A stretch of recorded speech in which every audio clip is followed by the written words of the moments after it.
Hello everyone. Welcome to today's video. In today's video, we will be solving the standard problem of strength of material. The title of today's video is The Plate with Hole. The following are the topic covered in this video.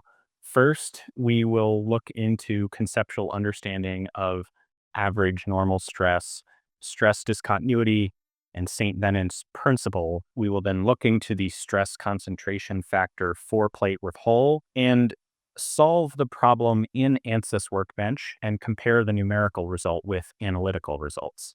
Let's start with average normal stress. Consider a prismatic member of any cross-sectional subjected to axial load, such as shown on figure 1a.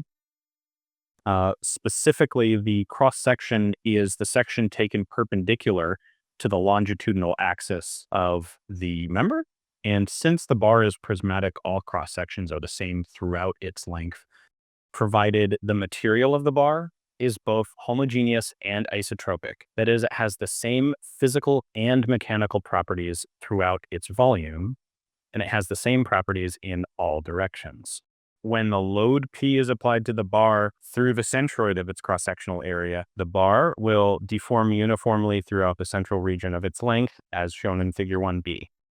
If we pass a section through the bar and separate it into two parts, then equilibrium requires the resultant normal force N at the section to be equal to P. The material undergoes a uniform deformation. It is necessary that the cross-section be subjected to a constant normal stress distribution. As a result, each small area delta A on the cross-section is subjected to a force delta N equal to sigma times delta A, and the sum of these forces acting over the entire cross-sectional area must be equivalent to the internal resultant force, P, at the section. If we let delta A approach to dA, and therefore delta N approach to dN, then recognizing sigma is constant, we have sigma equal to P by A, which is force divided by area. Now let's understand the Saint-Venant's principle. Consider the manner in which a rectangular bar will deform elastically when the bar is subjected to the force P applied along its centroidal axis. The horizontal and vertical grid lines drawn on the bar become distorted and localized deformation occurs at each end. Throughout the midsection of the bar, the lines remain horizontal and vertical. If the material remains elastic, then the strains caused by this deformation are directly related to the stress in the bar through Hooke's law, stress equal to Young's modulus times strain. And as a result, a profile of the variation of the stress distribution acting at sections AA, BB, and CC will look like that shown in figure 3. By comparison, the stress tends to reach a uniform value at section C, which is sufficiently far from the ends since the localized deformation caused by P vanishes. This can be linked with boundary layers in fluid mechanics.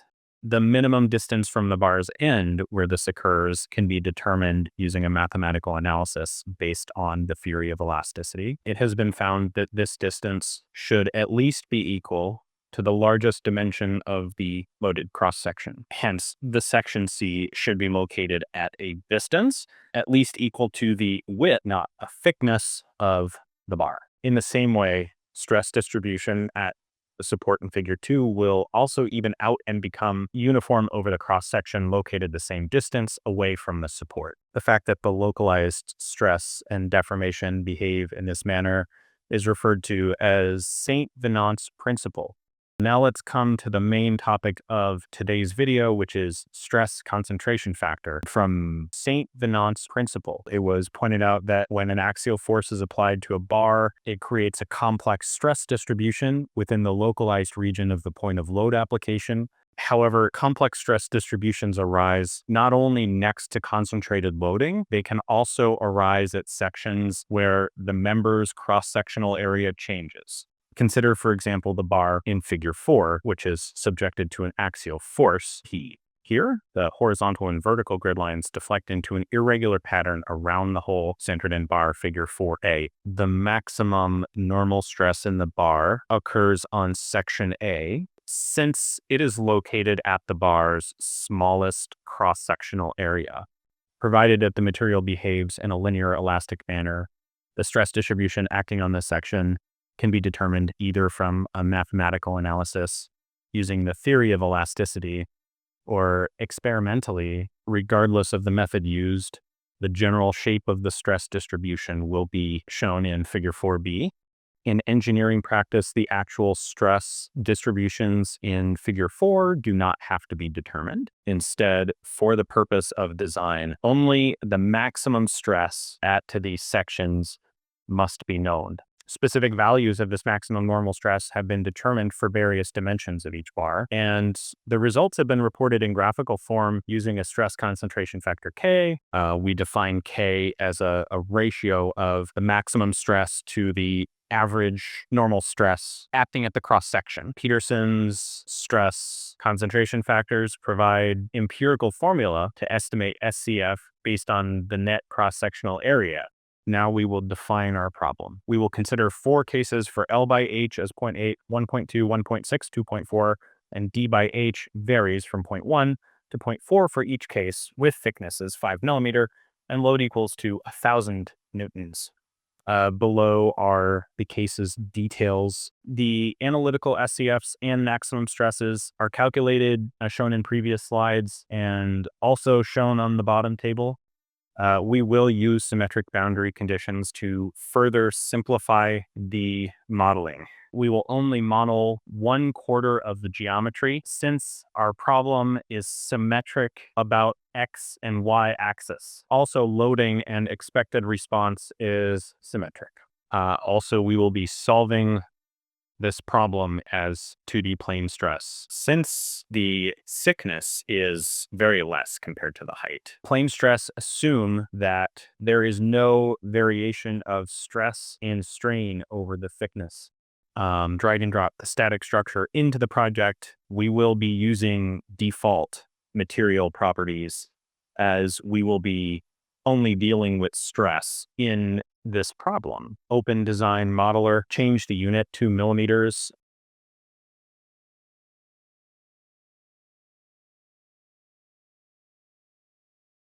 Draw a rectangle of 150 millimeter length by 62.5 millimeter height.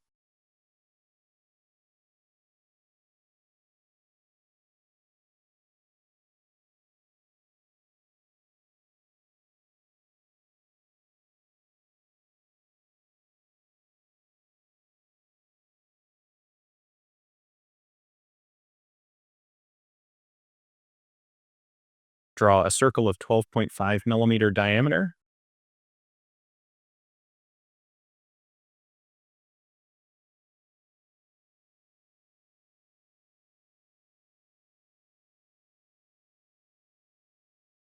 Trim off the extra edges of the circle and rectangle.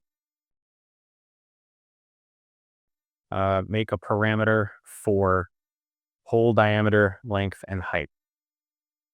These parameters will be used to solve multiple cases.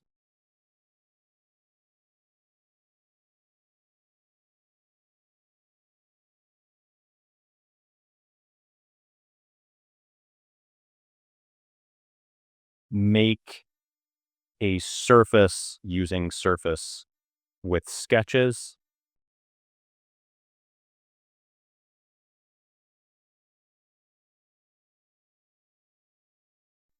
Geometry is now completed. Close the design modeler. In the project window, a select analysis type as 2D. Now open Ansys Mechanical, apply default material to surface body and give thickness as 5 millimeters. In Geometry tab, select 2D behaviors plane stress. Click on the model and insert symmetry and insert symmetry region. We will be using 2 symmetry regions. One is along the x-axis and the second is along the y-axis. Select the vertical edge and apply the normal axes. Similarly, add another symmetry region.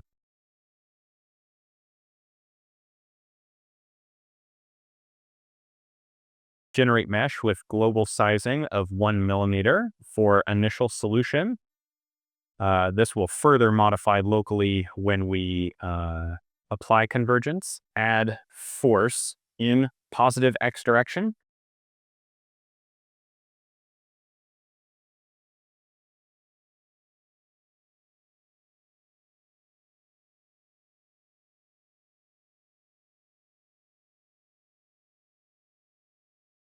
Insert normal stress along the edge of circle.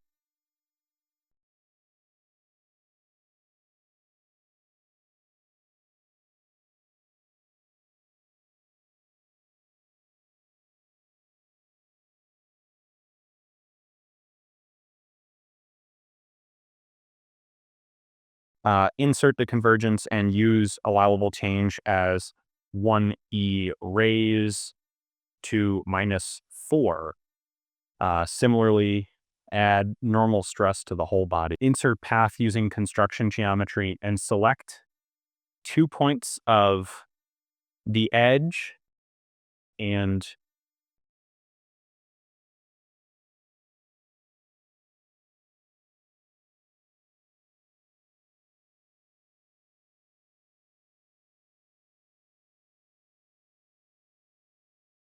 insert normal stress and change scoping method to path and select generated path.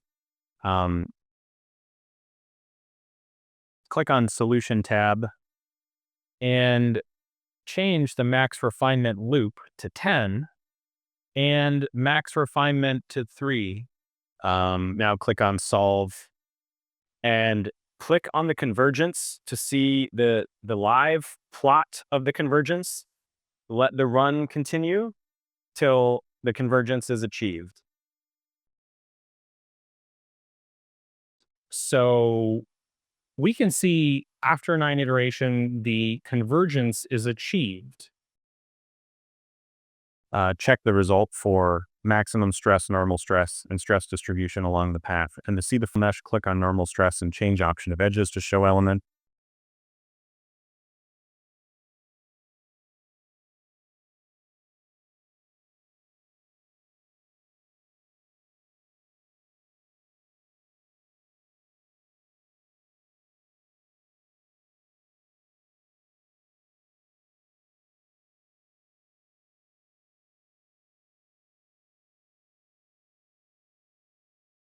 And to see the result for whole geometry first, enable data option as shown on the video.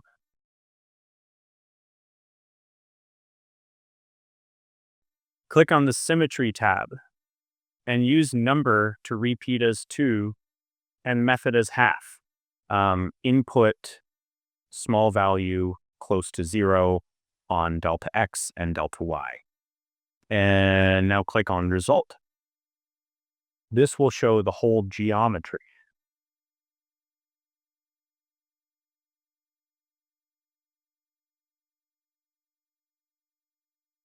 Make a parameter of maximum stress to run the different case open parameter window.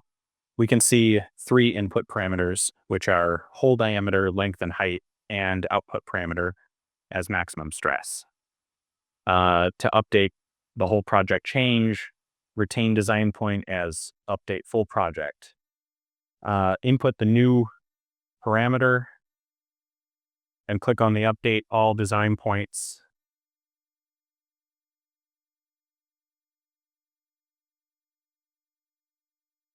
After the operation is completed, select the design point and set as current. Now open Ansys Mechanical to view the result.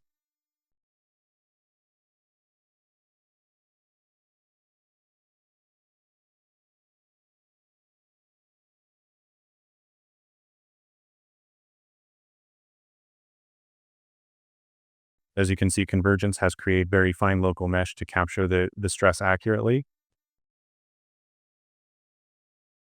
Save the project. This slide shows post-process result for case 4 with d by h equal to 0.1 As we have seen in the previous slide, the maximum stress occurs in section AA, which is the smallest cross section. The right-hand side graph show stress distribution along the section. This slide shows the maximum stress for various cases. As we can see, the L by H ratio is very important since it's directly affecting the maximum stress. We can observe as we increase L by H ratio, the numerical result matches the analytical result with marginal error. This slide shows the comparison of an analytical SCF with numerical SCF. Similar observations are made for SCF. As we increase the L by H ratio, the numerical result tends toward the analytical result. Based on the outcomes and simulations that were run, the following observations have been made when comparing a higher D by H ratio to a smaller one. The length of the plate has a substantial impact on the maximum stress and consequently the stress concentration factor. For L by H greater than 1.5, analytical results reliably estimate the maximum stress and consequently stress concentration factor. One should exercise caution when utilizing the analytical solution for this kind of geometry. Because the maximum stress for small L by H have substantial, huge inaccuracy when compared to the numerical results. For further reading, you can look at the problem of single circular hole in an infinite thin element in uniaxial tension. A fundamental case of stress concentration is the stress distribution around a circular hole in an infinite thin element subjected to uniaxial in-plane tension in polar coordinates. Timoshenko and Gidier treated it as a plane stress problem with the applied stress and the theory of elasticity. Here is the list of references for further reading. Did you think about this? How SCF are used in the actual design, for example, lifting lug, gasket plate, and platform clips. What if we have multiple holes with random patterns? Does stress concentration factor affect fatigue life? How fatigue life is related to stress concentration factor? What is the physical significance of stress concentration factor for D by H equal to 0 and 1? Thank you for watching this video.